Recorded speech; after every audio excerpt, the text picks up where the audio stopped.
मैं Naveen Kumar Singh, director platform education centre private limited Patna. अभी group D के स्टूडेंट थोड़ा सा परेशान सा इस बात को लेकर के हो रहे हैं। दो तीन बातें हैं। एक अभी आप नोटिस देखे होंगे कल या परसों में कि पहले परसेंटाइल होगा, उसके बाद नॉर्मलाइजेशन होगा।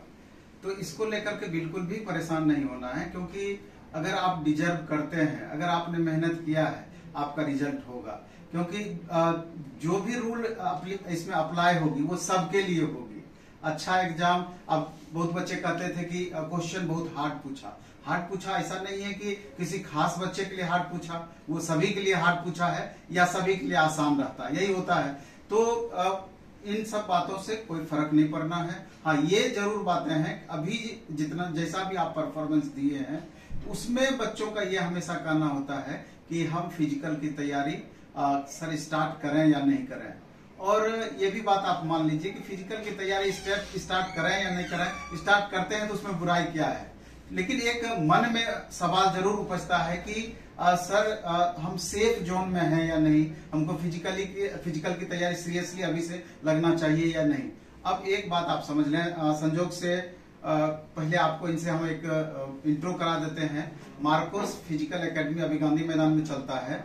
तो फिजिकल ट्रेनर हैं और बहुत द बेस्ट ट्रेनर हैं, और एक तरीके से मोटिवेटर भी हैं कि बच्चों को लगातार हम देखते हैं, इनका वीडियो वगैरह भी आप देखते होंगे कि स्टूडेंट को अंदर से एनर्जी कैसे बाहर निकाल देते हैं, एनर्जी भरने का काम करते हैं। ये अपने आप में बड़ी बात है और इनसे अभी आपको हम बात कराएंगे। लेकिन उनसे पहले हम कुछ बातें आपको बता देना चाहते हैं कि जैसे आपके मन में जो संदेह होगा फिजिकल से रिलेटेड, तो दूसरा पहलू ये भी आपको समझना होगा कि 3 जनवरी से फिजिकल आपका स्टार्ट हो जाएगा और एक आध सप्ताह में पूरा कहानी समाप्त हो जाएगा। और आज 7 दिसंबर हो चुका है।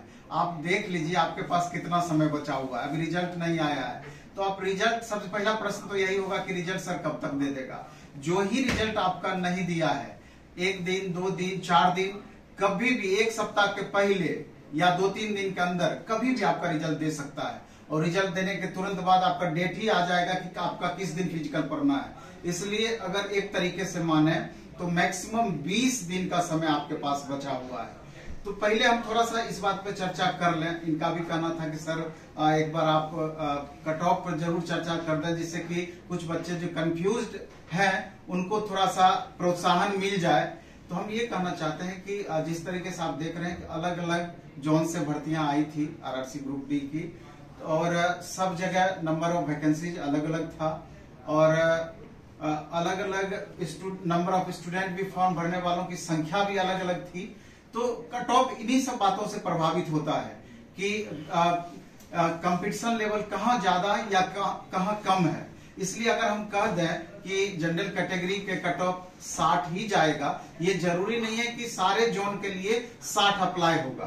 कहीं पर 58 भी जाएगा, कहीं पर 62 भी जाएगा, कहीं में भी कि 55-57 भी जा सकता है। क्योंकि एक बात तो तय है, आप जैसा कि 2018 से 2019 वाला कंपैरिजन करेंगे तो पिछले वीडियो में लगातार हम इस बात की चर्चा करते हैं कि कट ऑफ कम क्यों जा सकता है। फिर से इस वीडियो में भी एक बार हम 2-4 सेकंड 10 सेकंड के लिए रिपीट कर देना चाहते हैं 2-4 प्रमुख कारण जिसके कारण से कट ऑफ कम जा सकती है।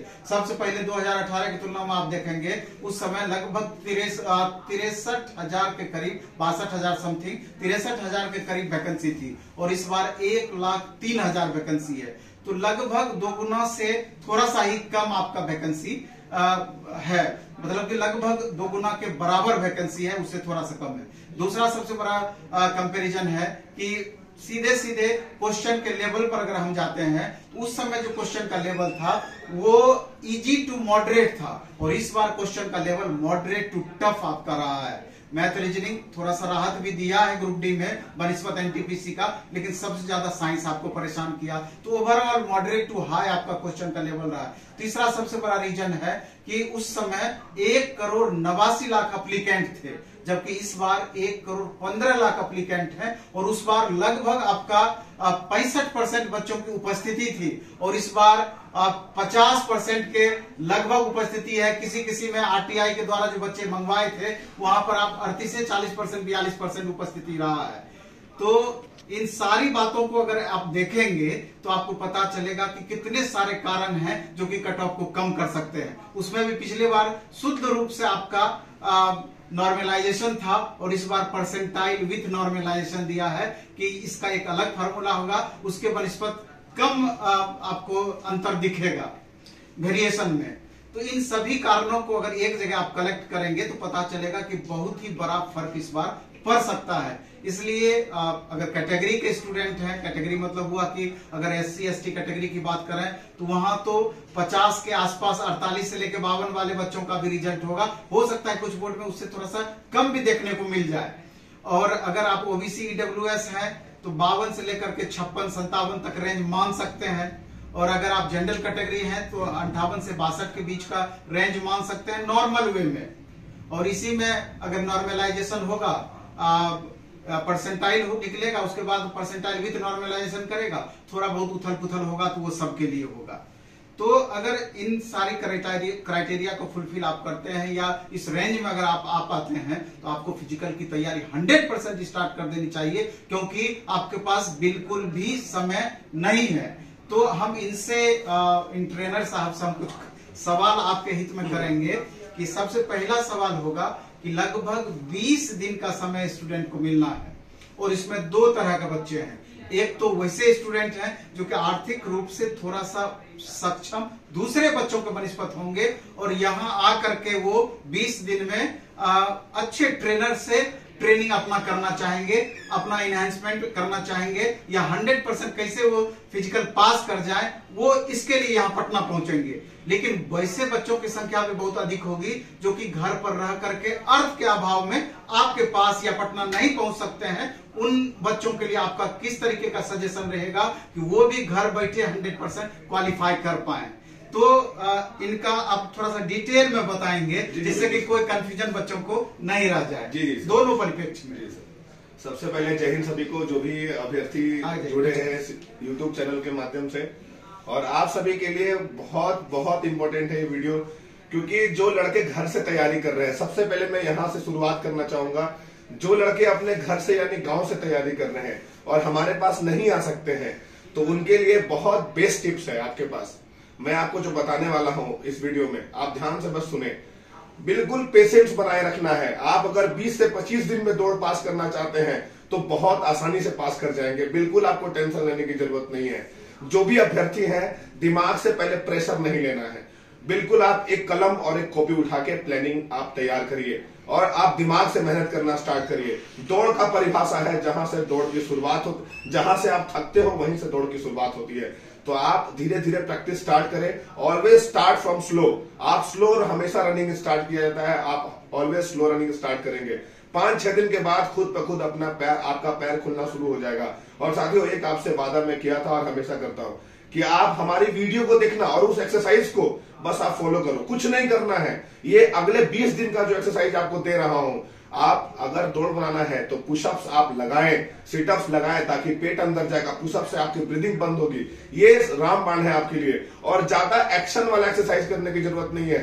ज्यादा ऐसा नहीं करना है कि आपको हाथ में दर्द हो जाए, पैर में दर्द हो जाए। और बाकी इसके बाद भी आप लॉन्ग रनिंग ज्यादा करें। 10 दिन 12 दिन अभी लॉन्ग रनिंग करें, उसके बाद स्टेप रनिंग करेंगे। आप देखना 22वें दिन आप अपने टाइम के अंदर 4:15 के अंदर आ जाओगे। कुछ करने का जरूरत नहीं है। और साथियों, एक बात बता देना चाहता हूं कि आप उस गरीब परिवार से बिलोंग करते हो। आपको अगर ये लगता है कि आप डाइट ज्यादा लेंगे या ज्यादा महंगा सामान खाएंगे तो आपका दौड़ निकलेगा, ये सबसे बड़ा भ्रम है आपके लिए। बिल्कुल ज्यादा महंगा सामान है नहीं। ओनली रोटी, दूध और हरी सब्जी आप खाइए, सलाद खाइए, चना खाइए। ये हमारा बिल्कुल दौड़ पास कराएगा। आपके अंदर ताकत होना चाहिए। ताकत रोटी से भी होता है। बचपन से रोटी खा रहे हैं और दौड़ने के लिए हम काजू किशमिश खाएंगे? बिल्कुल नहीं। आप बिल्कुल नॉर्मल भोजन करके दौड़ पास कर सकते हैं। और साथियों, आप पटना में रहते हैं मान लीजिए, और आप बिल्कुल गरीब हैं, आपके पास ये भी नहीं है कि आप पैसा अफोर्ड कर पा रहे हैं, तो बिल्कुल पटना में रहने के बाद ये हमारा सौभाग्य होगा कि आप हमारी मार्कोस टीम तक आएंगे। मैं आपको बिल्कुल फ्री ट्रेनिंग दूंगा, क्योंकि अभी सर ने बताया मुझे कि बहुत सारे बच्चे आ रहे हैं और वो बता रहे हैं कि बिल्कुल उनके पास पैसे नहीं है। मैं बोला खरीदने के लिए भी दिक्कत, हाँ, जूता खरीदने के लिए भी दिक्कत है उनको।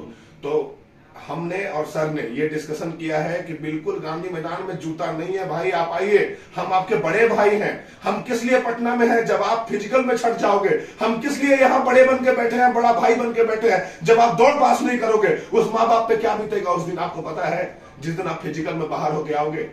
नहीं, ये हम होने नहीं देंगे।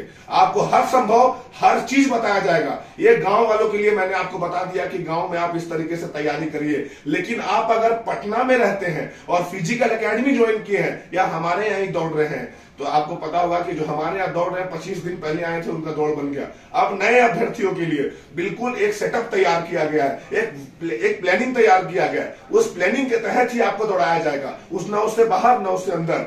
जिसके जहन में रहेगा ना कि मुझे फिजिकल पास करना है, वो फिजिकल पास करेगा। रोड रनिंग, बालू रनिंग गलती से मत करिएगा आप लोग बस ग्राउंड में रनिंग करते रहिए और सेगा का जूता पहन के अभी मत दौड़ना भाइयों। जो नए लड़के हैं, सेगा का जूता अभी से जो फिजिकल स्टार्ट कर रहे हैं, एक कलेंजी का जूता पहनिए। सेगा गलती से भी नहीं तो अगर इंजुरी अगर एक बार होता है, सीन स्प्लिंट होता है, पेन होता है, कुछ भी होता है, तो आपका क्या होगा कि आप दौड़ में बिल्कुल बाहर हो जाएंगे। इंजुरी ही आपका 15 दिन में ठीक होगा, तो आप दौड़ेंगे क्या? प्रैक्टिस आपका क्या होगा? बिल्कुल नहीं हो पाएगा। और खाने पीने के बारे में मैं बता चुका हूं। आप कहीं भी दौड़ते हैं तो उसके बारे में सोचना नहीं है और दिमाग से सोचना है। सबसे पहले चीज, ये जो दिमाग है ना, ये पेशेंस बनाए रखना है। इससे सोचना है कि हाँ, आपको ये देखना है कि आपका पिछले वाले दिन से कल ज्यादा इन्हांसमेंट हुआ है कि नहीं, सुधार हुआ है कि नहीं, दौड़ में बूस्ट अप हुए हो कि नहीं, ये चीज दिमाग में रखना है। तो आप बिल्कुल फिजिकल को साथियों पास करेंगे। और रेलवे ग्रुप डी, आपको बता दूं, बिहार पुलिस में महिला अभ्यर्थियों की 1000 मीटर की दौड़ होती है। तो जब लड़की 4 के अंदर मार देती है तो लड़का क्यों नहीं मारेगा यार? आप फाड़ के रख दोगे, बस भरोसा रखो, आप जैसे लड़के आसानी से पास करेंगे। कुछ भी हार्ड नहीं है। बस एक बात ध्यान रखना, और मैं आपको मोटिवेट नहीं कर रहा हूं, मैं ये ग्राउंड स्तर की बात कर रहा हूं। जब ग्राउंड में उतरोगे ना तो तुमको लगेगा यार यही करना था, बताओ इतना आसान है। तो बिल्कुल पेशेंस रखना है, अच्छे तरीके से मेहनत करना है। जय हिंद। एक बात और हम पूछना चाहते हैं कि जैसे अभी आप इंजरी की बात बोले, जी हम कई सारे बच्चे को देख रहे हैं यहाँ पर जो हमसे मिलने के लिए आते हैं, अभी दौड़ स्टार्ट ही करे और किया और उनका पैर में फ्रैक्चर हो गया, दर्द हो गया, दौड़ नहीं पा रहा है, भारी परेशानी हो गया। अब तो उसको 10 दिन 15 दिन तो उसको ठीक होने में ही लग जाएगा। उसका भी ऑप्शन है। तो हाँ, उन बच्चों के लिए क्या ऑप्शन है, ये थोड़ा सा उस पर चर्चा करना है और थोड़ा सावधानी इसमें क्या बरते, इस पर भी चर्चा करना है। बिल्कुल बताएंगे सर। भाइयों आपको सबसे पहले अगर मान लो दर्द हो गया, ऐसा नहीं है जो भी दौड़ेगा उसी को दर्द होगा, और दौड़ने से पैर में दर्द होता है, सर में कभी दर्द नहीं होगा। तो जब आप दौड़ने के लिए ग्राउंड में गए, पैर में दर्द हो जाता है, तो पहले इनिशियल फेज में क्या होता है कि दौड़, ग्राउंड का दर्द ग्राउंड से जाएगा, ठीक है। अगर ग्राउंड में दौड़ने गए हो तो दर्द हुआ है तो ग्राउंड से चला जाएगा। लेकिन मान लो कि दूसरे टाइप की इंजुरी, जैसे क्या होता है कि आप दौड़ रहे अचानक से गड्ढे में पैर चला जाता है, उस सिचुएशन में आपको लगातार दौड़ना नहीं है। अगर मान लो दौड़े बीच में ईटा आ गया पैर के नीचे, ये हो गया। और दूसरा, ये इंजुरी, अगर आपके थाई के पास इंजुरी होता है तो इस इंजुरी में कभी भी आप लगातार नहीं दौड़ेंगे, आपको 2 से 3 दिन का रेस्ट बिल्कुल जरूरी होगा। नी इंजुरी, नी क्या होता है, अभी आप पढ़ाई करते हो, आपने दौड़ तो किया नहीं है, अचानक से आप ग्राउंड पे आए तो आपके पैर पे वजन पड़ेगा बॉडी का, अचानक से हम लोग भी आपको बोलेंगे दौड़िए, क्योंकि आप हमारे पास दौड़ने के लिए आए, तो उस पर प्रेशर होता है तो घुटना में दर्द होगा। तो उस सिचुएशन में आपको रुकना नहीं है, आपको लगातार दौड़ना है, क्योंकि घुटना जाम होता है, वो फ्री होने में समय लगेगा 3 से 4 दिन का। सीन पेन, इनिशियल फेज में रनर्स को सीन पेन होता है, ठीक है। पोस्टीरियर सीन पेन और एक्सटीरियर सीन पेन, 2 तरीके का दर्द होता है, आगे और पीछे। उसको ठीक करने के लिए बस दौड़ते रहिए।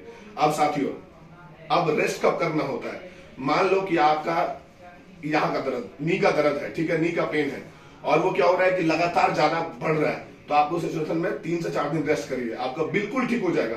और पैर में दर्द के लिए दवा बताया था, निकोसिया एमआर और ईटोसाइन 90 में पहले बता चुका हूं आपको। और मूव रहिए, रात में सोने से पहले बॉडी को आराम देना है साथियों, ये आपकी शरीर है, आपको इससे बहुत काम लेना है और आपकी मंजिल को यही दिला सकता है। बॉडी फिट रहेगा तो पढ़ने में मन लगेगा, ट्रेनिंग अच्छे से करोगे। तो आप उस सिचुएशन में बॉडी को रात में आराम देने के लिए आप मूव का स्प्रे मारे, उसके ऊपर टॉवेल होता है, टॉवेल को लगा के और पैर को ढक करके आराम से सोना है। इससे क्या होगा, रात में दर्द बिल्कुल आराम होगा, सुबह आप फिल्टर फाड़ के दौड़ोगे आराम से, कोई दिक्कत नहीं होगा। चलिए, धन्यवाद। और हमको लगता है कि ये वीडियो निश्चित रूप से आपके लिए बहुत फायदेमंद होगा। और अगर आपको अच्छा लगे तो इस पर कमेंट भी करिएगा। अगर और कुछ कंफ्यूजन भी रह गया हो तब भी आप कमेंट कीजिएगा, फिर हम इनसे बात करके आपके गरीब बच्चों के लिए बिल्कुल गरीब बच्चों के लिए, जो भी लड़के जूता नहीं है, जो भी कोई भी दिक्कत है भाई, एक बार हाथ जोड़ के विनती है मेरे छोटे भाइयों से, आप हम तक पहुंचे। हम लोग पूरी प्लेटफॉर्म की टीम, मार्कोस टीम हमेशा आपके साथ रहेंगे। जय हिंद, जय भारत, इनकलाब जिंदाबाद, भारत माता की जय। हाँ, अगर दिक्कत है तो निश्चित रूप से